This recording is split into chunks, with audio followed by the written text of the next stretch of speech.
Alright guys, got another video here for you. Hair's a mess. How many guys out here don't do their hair before they go to work? I don't.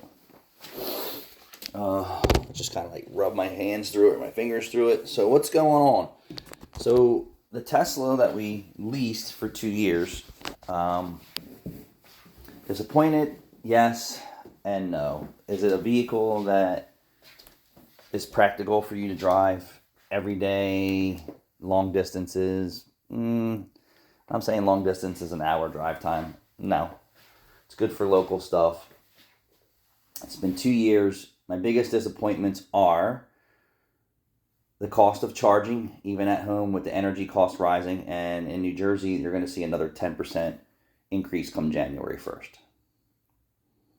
So electricity by the kilowatt hour is rising, and then the delivery charges to get you that energy. So when they say, well, kilowatt hour, blah, blah, blah, blah, blah, plus the delivery charges. So we recently went to solar because of the energy consumption going on in my home. And now we won't have the Tesla, so I'm focusing more on what it's going to cost to drive down the energy costs in my home. Is a Tesla driving your energy costs up in your home? Absolutely. It's driving the energy costs up around the world. Fossil fuels is what it takes to produce energy to try and meet the demands of people charging everything. So that will be bye-bye in 2 weeks. The service side and the department are horrible. I mean, it may be different around the world for people, but Cherry Hill Tesla service department is so difficult to deal with for a car that only has under 10,000 miles. And I've documented the fit and fitment upon delivery, which was complete garbage. It almost looked like a blind guy put the car together. They resolved that. Empty coolant bottle, they resolved that. And then now we have glitches between door function, body control module, key card, moisture in the tail lights, still unresolved. They refuse to do anything about moisture in tail lights. They blame cell phone connectivity because for the doors not working right. I'm like, well, what if you don't have a cell phone and you just have the card, which I've documented the card, and myself couldn't even get into the car.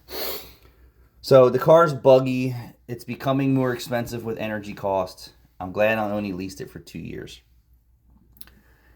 It is a great vehicle to not have to drive, right?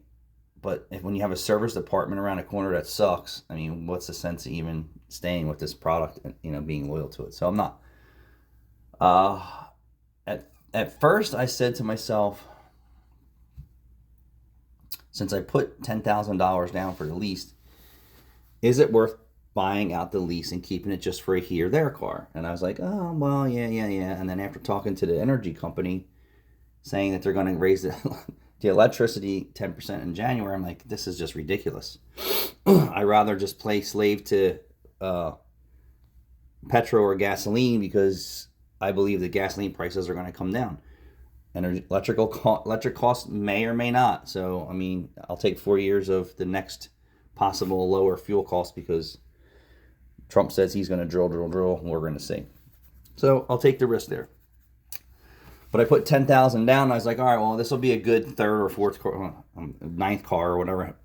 I have multiple cars just to have around. So I was like, all right, well, maybe because nobody wants these cars, they're devalued, that I would be able to get a chance to buy out the lease. Well, we never got a lease buyout. And I was like, that's weird. Why is there no lease buyout? So after trying to make contact with Tesla, which is virtually impossible to try and make human contact with Tesla. So then we go through the app and request, hey, we want to buy out the lease. No. Buy out the lease. No. Nobody responds. No, nothing. So I was like, all right, well, let me just do some research. And it turns out that you can't buy out their lease. So there's another flaw in leasing a Tesla. So I guess that they think people who use their product and brand are just ready to throw another $5,000 or $10,000 down on a car that's really not worth it.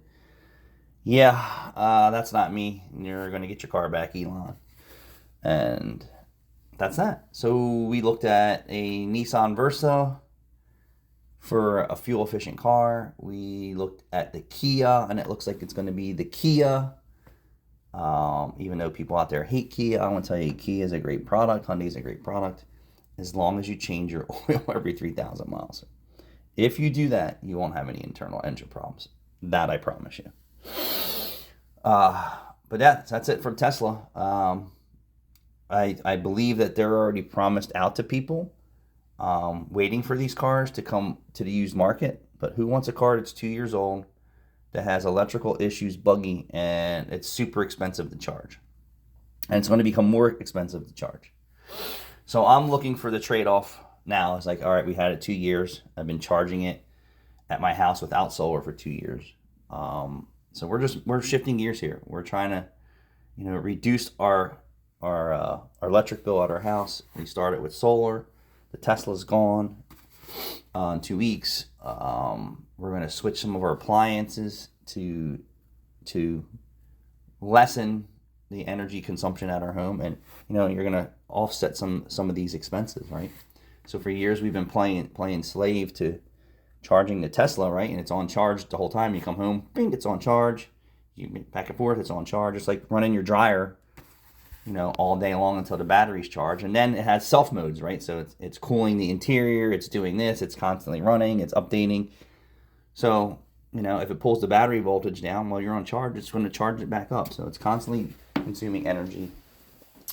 And now we know what it's about, and we're not about pissing money away. So we're going to be done with the Tesla. But I just wanted to say that, I'd rather have a gasoline-powered vehicle. Thanks for watching.